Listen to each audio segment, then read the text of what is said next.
અંતે ભગવાન શિવ પ્રસન્ન થયા અને તેઓ તેમના સામે પ્રગટ થયા. શિવજી ભસ્માસુર પાસે આવ્યા અને કહ્યું, હે ભક્ત, તું ખૂબ તપસ્યા કરી છે, હું તારા પર પ્રસન્ન છું. રામચંદ્ર ભગવાનની કૃષ્ણ કનૈયા લાલ કી જય. સત્ય સનાતન ધર્મની હનુમાન મહારાજની જય. તો મિત્રો, આજે આપણે વાર્તા કરવાની છે ભસ્માસુરની. ભગવાન શિવજી દયાળુ અને ભોળા છે, એટલે તેમને ભોળાનાથ પણ કહેવાય છે. એ માત્ર દેવોનો નહીં પણ દાનવો અને અસુરોનો પણ તપસ્યા પરથી કૃપા કરે છે. પણ ક્યારેક ભક્ત તરીકે આવેલા લોકોનો ઈરાદો ખરાબ હોય છે, ત્યારે પણ ભગવાન શિવ પરીક્ષા લે છે કે શું આવા ભક્તોને તાકાત આપવી કે નહીં. આવી જ એક રસપ્રદ કથા છે ભસ્માસુર. ચાલો મિત્રો, હવે આપણે વાર્તા ચાલુ કરીએ છીએ. પહેલાના સમયમાં ભસ્માસુર નામનો એક અસુર હતો. તે મહાશક્તિશાળી બનવા ઈચ્છતો હતો. એ જાણતો હતો કે ભગવાન શિવે ખૂબ ભક્તિવાન લોકોની ઈચ્છા પૂરી કરી છે, એટલે તેણે હિમાલય પર્વત પરમાં જઈને ઘોર તપસ્યા શરૂ કરી.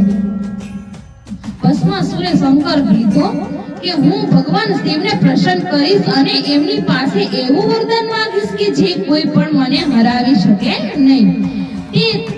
તે તાપ માંડ્યો, જમવાનું છોડી દીધું, ઊંઘ છોડી દીધી. એમ કરીને અનેક વર્ષો સુધી શિવજીનું સ્મરણ કરતો હતો. અંતે ભગવાન શિવ પ્રસન્ન થયા અને તેઓ તેમના સામે પ્રગટ થયા.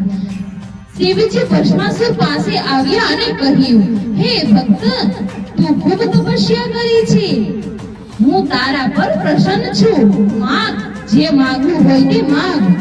ભસ્માસુરે એક વિચિત્ર માંગ કરી, મહાદેવ, મને આવું વરદાન આપો કે હું જેને પણ હાથ લગાડું તે તરત જ ભસ્મ થઈ જાય.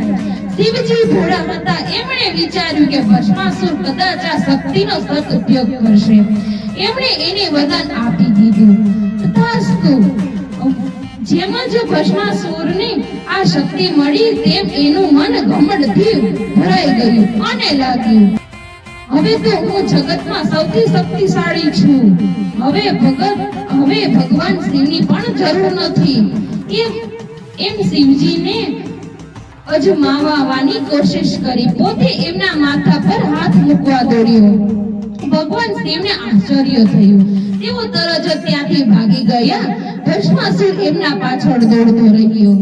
શિવજીનું બચાવ કરવા માટે ભગવાન વિષ્ણુજી આવ્યા. તેમણે એક સુંદર સ્ત્રી રૂપ ધારણ કર્યું, જેને મોહિની કહે છે. મોહિની ભસ્માસુર સામે આવી અને હાસ્ય મજાક કરતી કહ્યું, અરે વાહ, તું તો બહુ જ શક્તિશાળી છે, પણ શું તને નૃત્ય આવડે છે? હું તને નૃત્ય શીખવાડું છું. ભસ્માસુર મોહિનીની સુંદરતા પર મોહિત થઈ ગયો. એ બોલ્યો, હા, શીખવાડો. મોહિની નૃત્ય શીખવાડતી હતી. પહેલા પગલા, પછી હાથના હાવભાવ, પછી માથા પર હાથ રાખવાનો એક નૃત્ય હાવભાવ બતાવ્યો. મોહિની કહે છે, મારા જેમ બધું કરો. ભસ્માસુર પણ તે જ કરતો ગયો. અંતે તેણે પણ પોતાનો હાથ પોતાના માથા ઉપર મૂકી દીધો. જ્યારે તેણે પોતાના માથા પર હાથ મૂક્યું, તે તુરંત જ ભસ્મ થઈ ગયું અને મળેલું વરદાન તેના પર જ લાગી પડી ગયું. ભગવાન શિવ અને ભગવાન વિષ્ણુ શાંતિથી આ બધું જોઈ રહ્યા હતા. બોલો ભોળાનાથની જય. જો અમારો વિડિયો તમને પસંદ આવ્યો હોય તો લાઈક, શેર, સબસ્ક્રાઇબ કરવાનું ના ભૂલતા.